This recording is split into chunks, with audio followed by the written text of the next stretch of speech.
Case on our docket is 20-10533, Jenkins versus Lasalle Southwest Corrections. Mr. Lippe? Good morning, Your Honor, Chief Judge Richman, Judges Elrod and Oldham. We appreciate, on behalf of Jake Jenkins, the opportunity to present this case on appeal. It involves Rule 60B, and as this court wrote in 7Ls versus Eskenazi, Rule 60B is an attempt to strike a balance between the desire for finality of judgments and the incessant command of the court's conscience to do justice in light of all of the facts.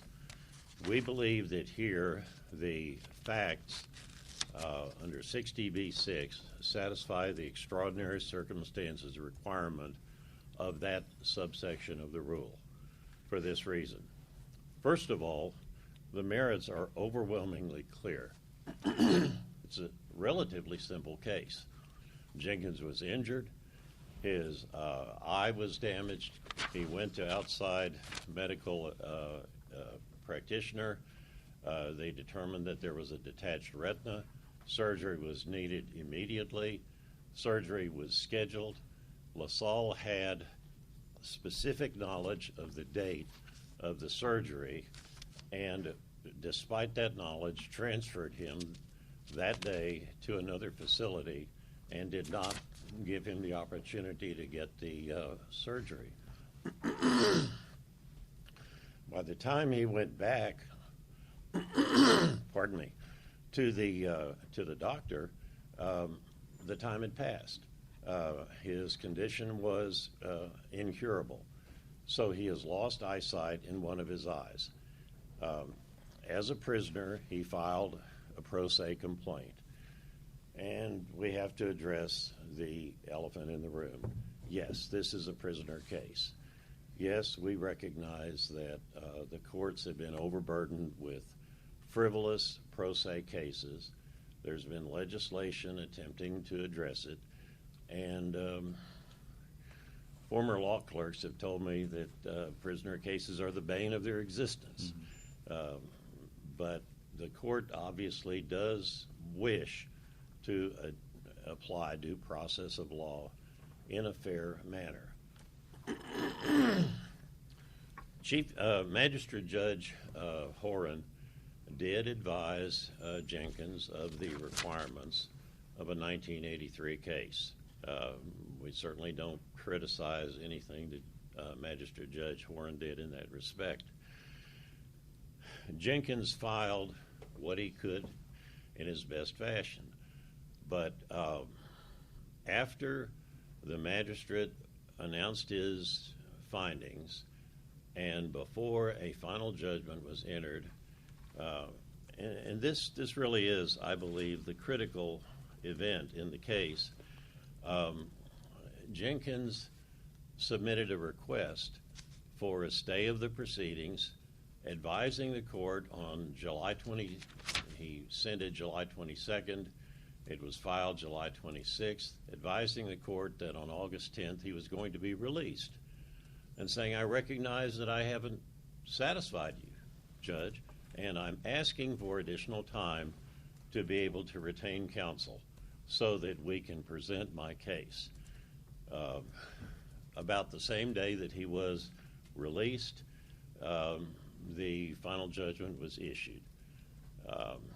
After searching around, Jenkins retained me, and we filed, along with the 60B case, and this is the second aspect that I think is important to satisfy the extraordinary circumstances requirement, a proposed amended complaint that addressed, I believe, adequately and completely all of the concerns that the magistrate judge had pointed out to satisfy the requirements of 1983. Without attempting to be personal, the point that I would emphasize is that the element of policy required under 1983 that the policy of deliberate indifference actually be a policy of the institution is something that a prisoner who's lost sight in one eye, has no funds, as the record indicates, no ability to go out and interview people in the community for obvious reasons.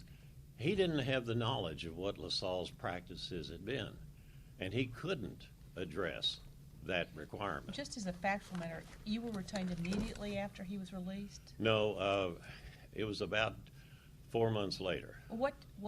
What changed in those 4 months? Did he get more wherewithal or more financial resources? Or? Well, he didn't pay anything. Well, that's where I'm asking you. He could have retained you. What was different? Why couldn't he retain you while he was in prison? What changed that permitted him to retain you after he was released? His ability to investigate and talk to people and find out who's been handling cases. The man is not very well educated. He's lost sight in one eye, doesn't have money. He had to ask around, basically. Is it clear that the magistrate judge or the district court actually knew of the stay request at the time it entered its order of dismissal? Is that because it's not referenced, or was there ever a denial order entered? I don't see that, so. It was just ignored. So it's possible that it just is kind of lost in the shuffle? I have to admit that it's possible, but that's terrible. It was file stamped July 26th. But it wasn't ruled on. It was, except to the extent you tie it up in a bow and you sign the final order, you rule on every pending motion.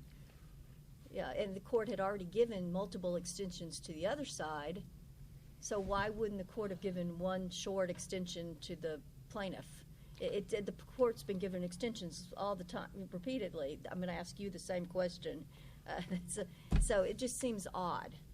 Well, that's one of our main points, is that Lasalle, with its resources, having complete access to all the records, Lasalle's counsel had to say, gee, because Jenkins was bounced around to different places, it's going to take me a while to assemble all the documents to be able to file an answer. And then there were 2 sua sponte extensions by the magistrate judge. So, no, I don't understand it. The clerk, the point is made in Appellee's brief that the notice of judgment was returned unclaimed, and they blame Jenkins for not addressing his change of address. Well, it's right there. Look at record 285, 286, the appellate record, where in his handwritten notice he says, I'm going to be released on this date. Right now my address is this. After my release, it's going to be this. That's another factor that makes you think that they didn't even have that in front of them at the time they're making the decision. That's very likely the case, and I don't have a good answer for that other than Jenkins had sent it. It was correctly numbered. What's your best case that we should overturn the 60B determination? At pages 22 to 23 of the opening brief, we cite Liljeburg and Chamberlain and Klaproth, where basically the U.S. Supreme Court had said that relief should be granted considering the circumstances of the lack of funds and the inability to have counsel and the lack of knowledge of the person who was applying for the relief.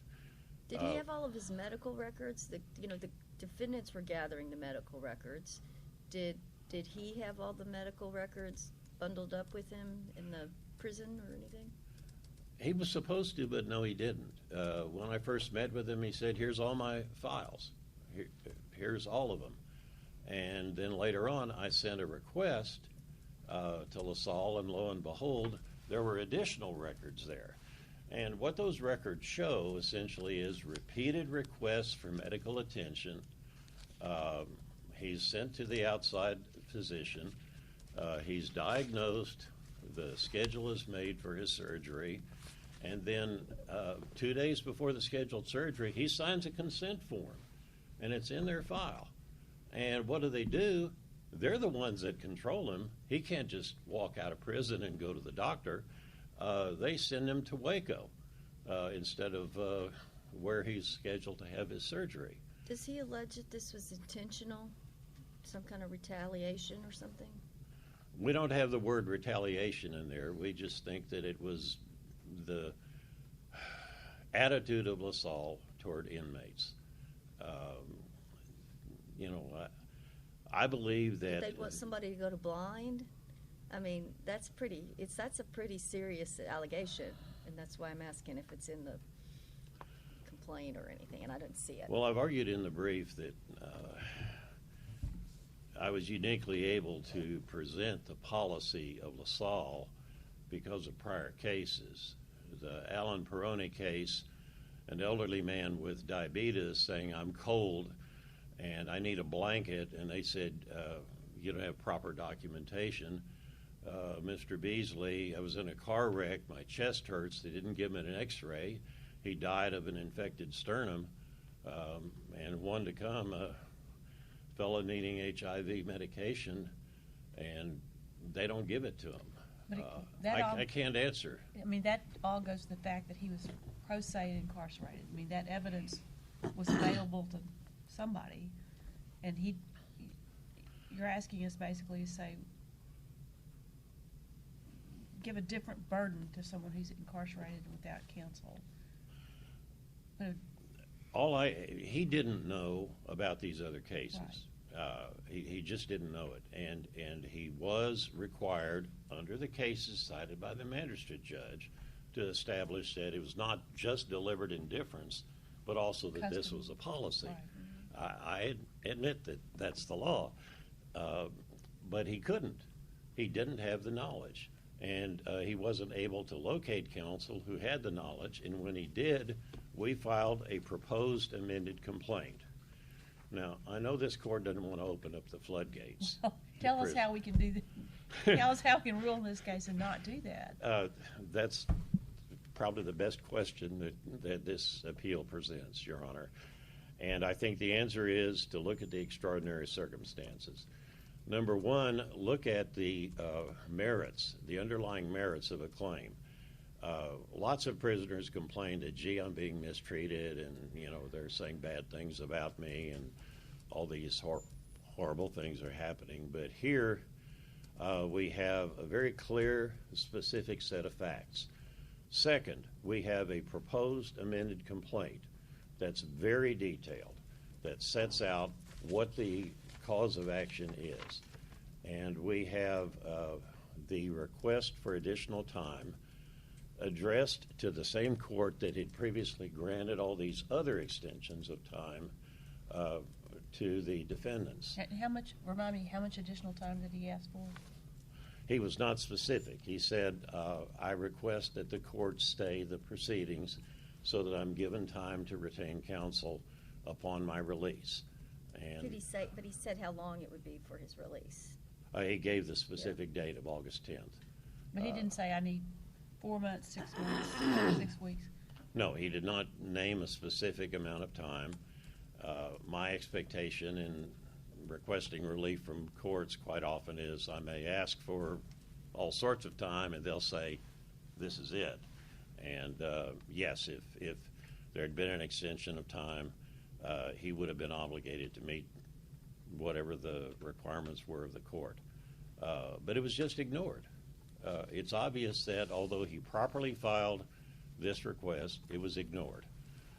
So, strong merits, proposed alternative pleading, a request for being treated the same way as the other side in getting extensions of time, and just very careful attention to the merits of the case. I believe that will allow the court to exercise its power under 60b-6 to grant relief in this case without opening the floodgates to every frivolous case that may come along. And we thank the court for its attention to what's, I recognize, a difficult question.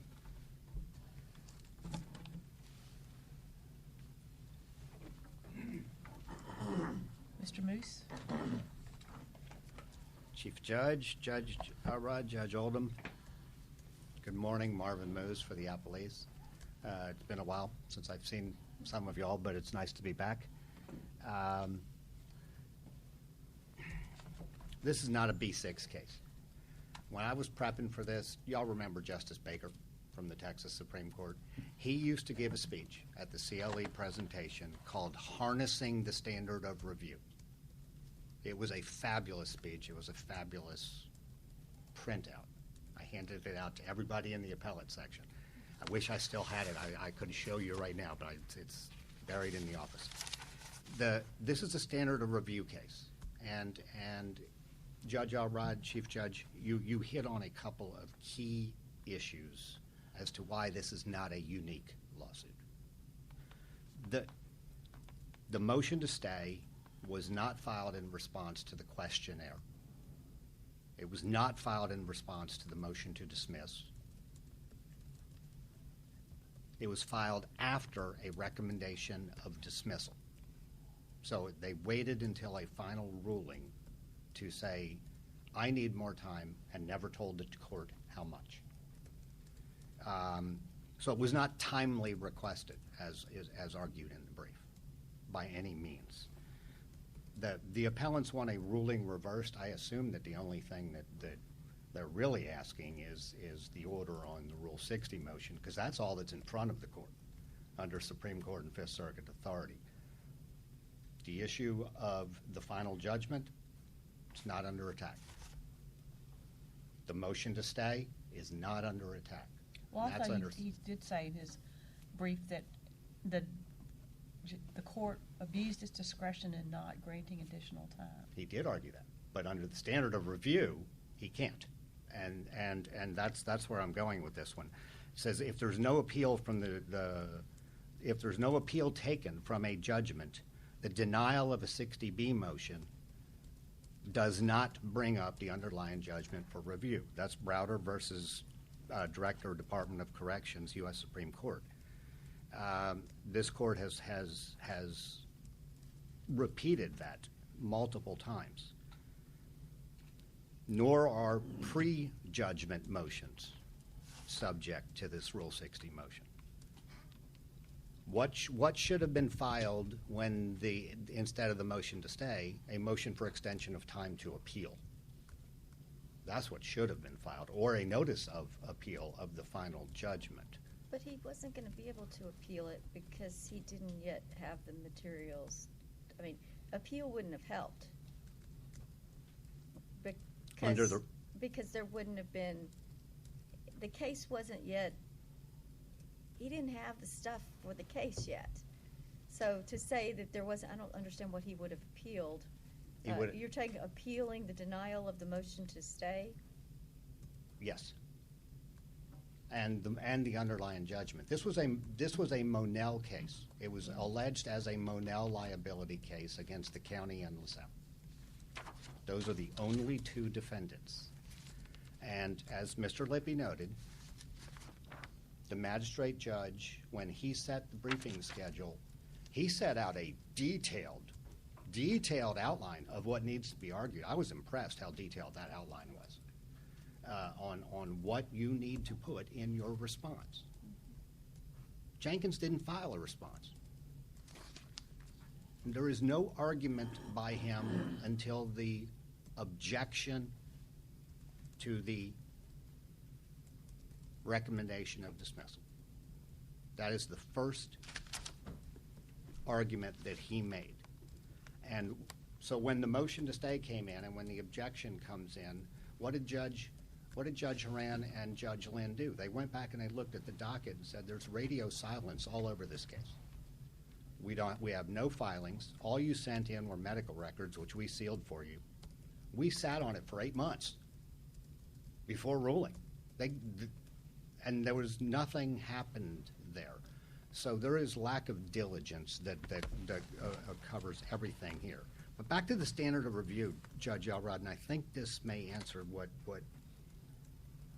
what you were getting at right there. Under this court's case law, it's not enough that granting relief under Rule 60 was permissible or even warranted. The question is, was the denial so unwarranted as to constitute an abuse of discretion? And that's Stipelkovich, Hess.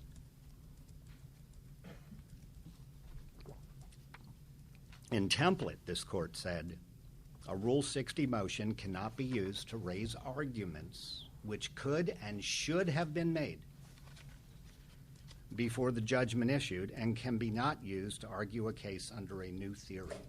That is exactly what this Rule 60 motion is. It is arguing this case under a new theory against new defendants, and the proposed amended complaint was not even filed until 5 months after statute of limitations ran. That's a key point here. It was in March of 2017. So going back to what did Judge Horan do? Judge Horan got a standard pro se complaint. I am incarcerated in this county by this company. Their medical staff didn't treat me. That's the allegation in the complaint and the questionnaire.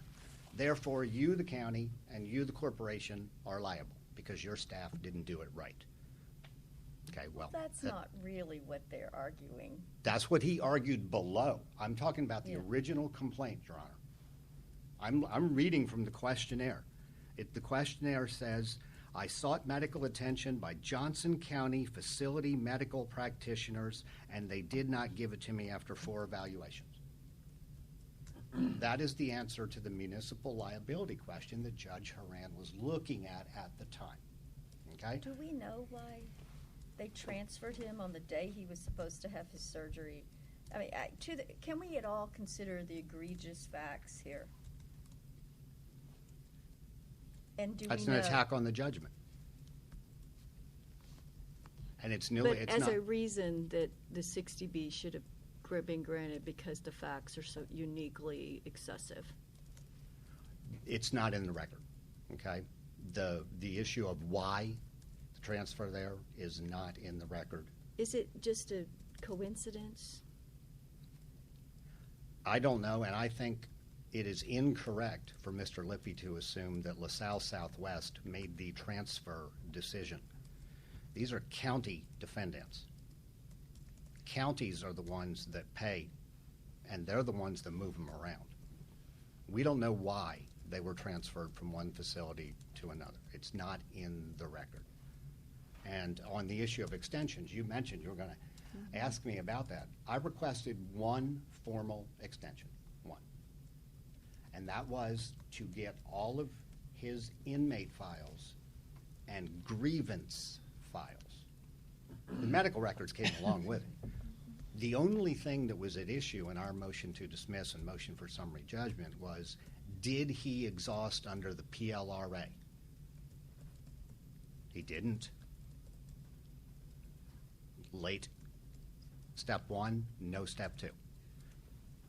Now, that's what I had to go through and look at. I'm just looking at, I have a questionnaire, I have a complaint that said, you, the medical staff, who are not parties, didn't treat me on this date, on this date, and I was supposed to go to a doctor on this date, and I didn't. So the only thing I did in that initial motion, and it's in there, and it's one of the sealed documents, I believe it's Doc 29, is we went through the grievances because it's a pro se case alleging Monell liability. What are the first 2 things that a district court wants to know? Have you passed Iqbal? Have you passed Monell? Did you pass Spiller and Piotrowski? No. Did he exhaust?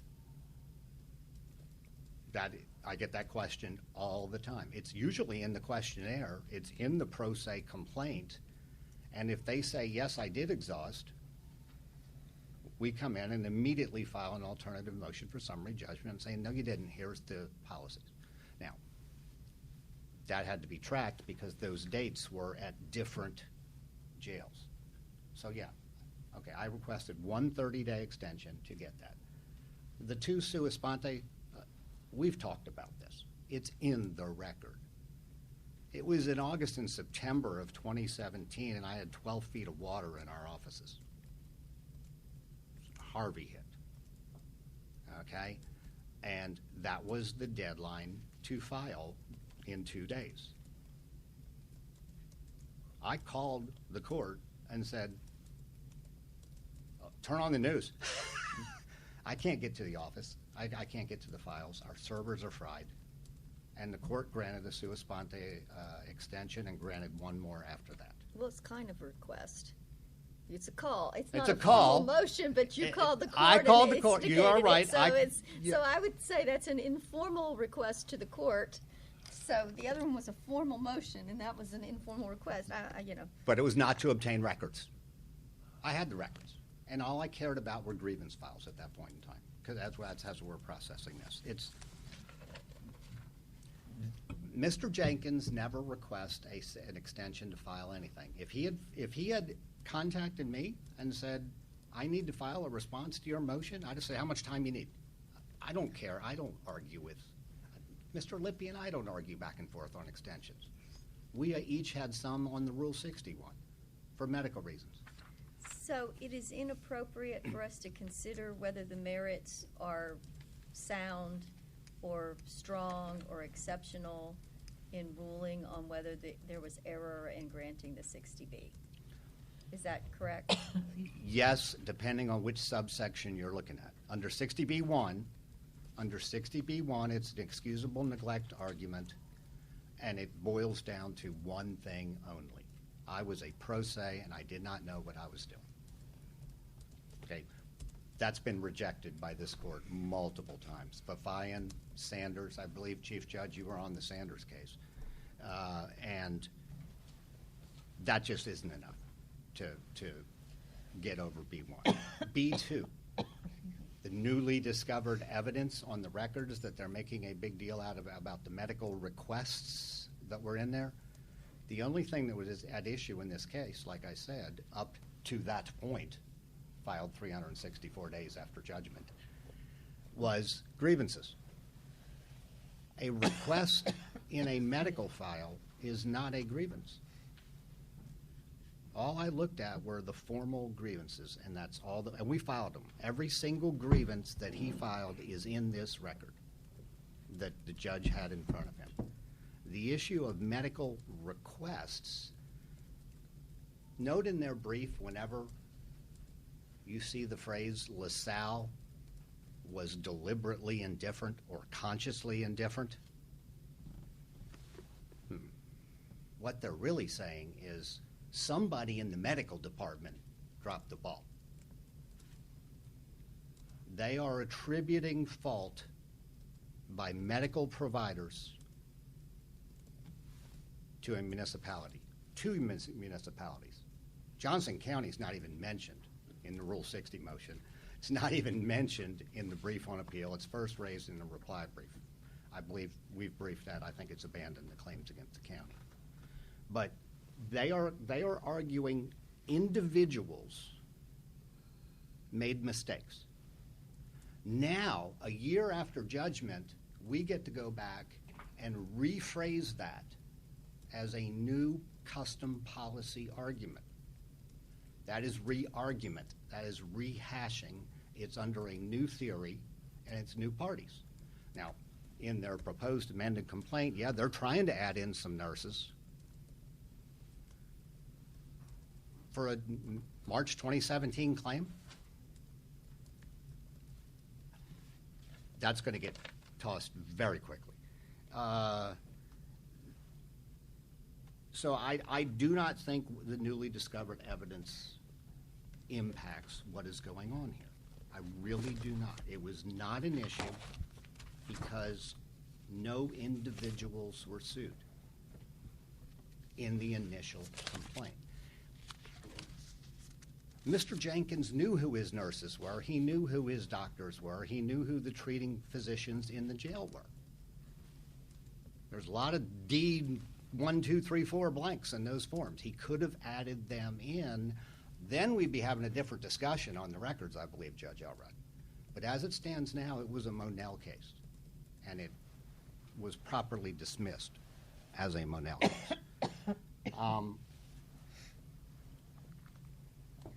There's one case that is not in our brief. Actually, there's two cases that are not in our brief, and I think this answers the third part of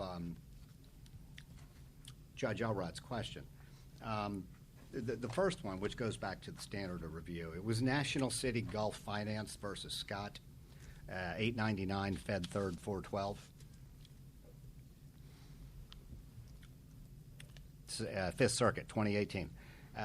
Rule 60b-1 was not intended to relieve a party of the consequences of decisions deliberately made, although subsequent events reveal such decisions were unwise. That's what we're arguing here. I made a mistake in proceeding pro se. The court told me what I needed to plead, and now they want to come back and re-argue under a new complaint and a new set of facts. The other issue was the 60b-6 argument. Kemp v. United States came out July or June, I believe.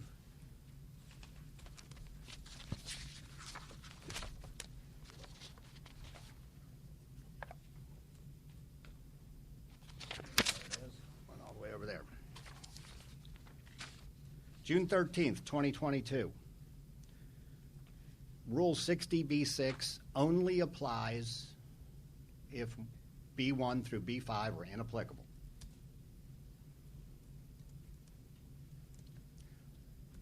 B2 is newly discovered evidence. That's their argument. Their B1 argument is excusable neglect, lack of funds, which has been rejected as a B1 ground. All of their B6 arguments are in B1 through 5. And Judge Horan noted that. If you go look at the FCR denying the Rule 60 relief, he noted that you can't do this as a catch-all. What should he have done, Jenkins, at the time? He should have done something other than ignore a dispositive motion for 9 months, 8 months. That's not explained, other than he didn't understand, and we know under Vafai and Sanders, that's not enough. In our brief, we cited the Clark v. Thibodaux City on page 14, and we cited it for the proposition on the pro se issue not being sufficient. But there was some pretty strong language in there, and it kind of sounds familiar. The court said in that case that it's 787 Fed Appendix 198 at 203. Clark had the opportunity throughout the course of this litigation to correct or amend his complaint. So did Jenkins. He could have added nurses. He could have added doctors. He could have fixed it when he saw he had under Rule 15, he had plenty of time from when I filed the motion to dismiss. He elected not to take advantage of it. Clark also had the opportunity to oppose the defendant's motion and explain to the district court why he thought that his complaint stated sufficient grounds for relief. He didn't do that. Actually, what it says here is he again failed to exercise his rights. And here's the key part. Indeed, Clark did not comment on the defendant's motion until the district court had already granted the first dismissal. And then his argument offered was, as a pro se litigant, he cannot be expected to know all the rules. That really is very close to what is being argued here.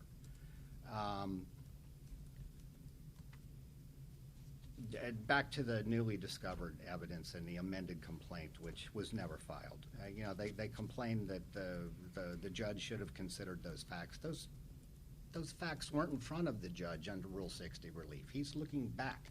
This is what I had in front of me. Tell me why I should not have dismissed it. And he didn't do that. And it was all this should have been, could have been.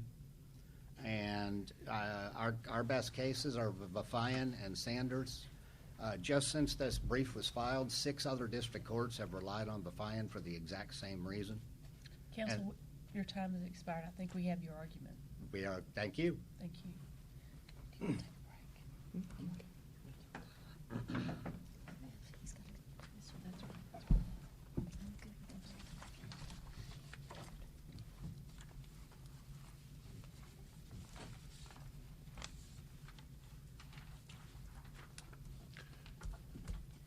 To address the arguments by opposing counsel, the standard of review of a denial of a Rule 60B motion is abuse of discretion.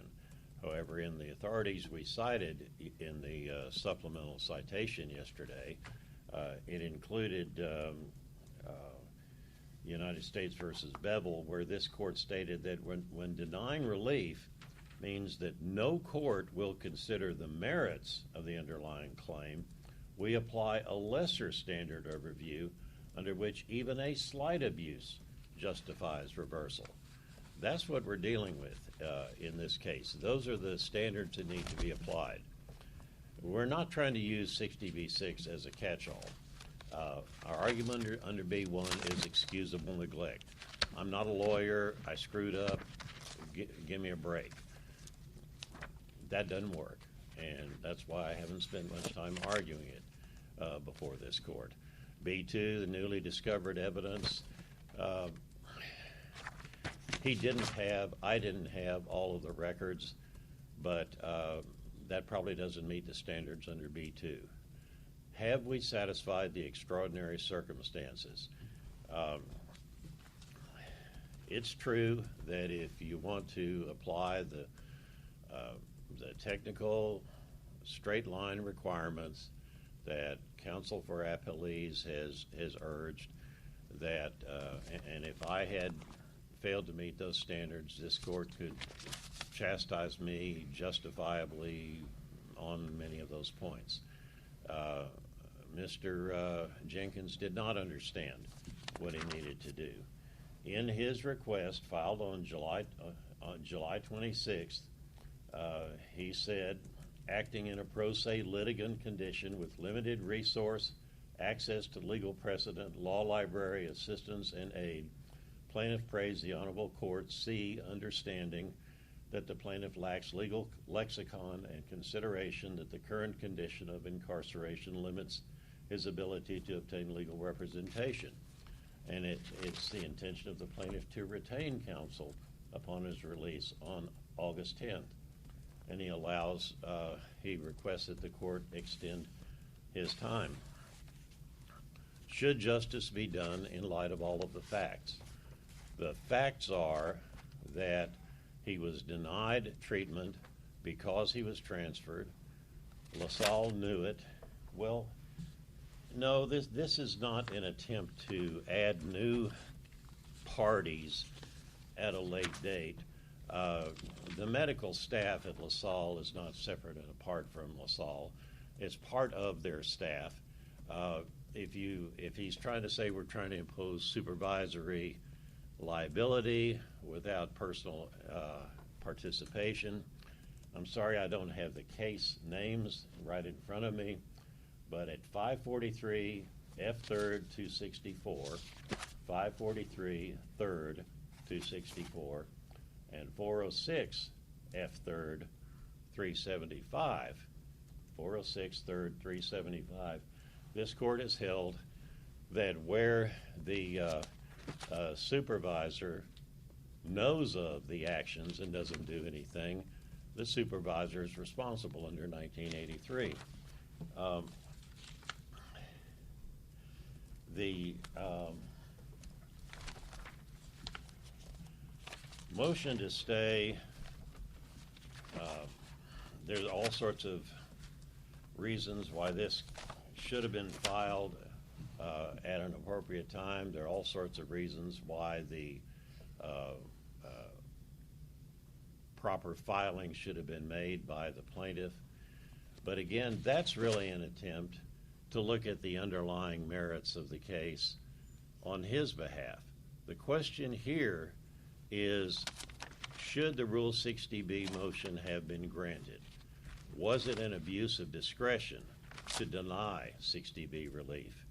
And here we've established that there was very clear liability, very clear responsibility on the part of Lasalle, that there was a timely request, and that the court was disparate in granting extensions on one side, even with a simple phone call, and denying them or ignoring them on the other side. We appreciate the court's consideration and ask for reversal of the denial of the 60B motion. Thank you, Counsel.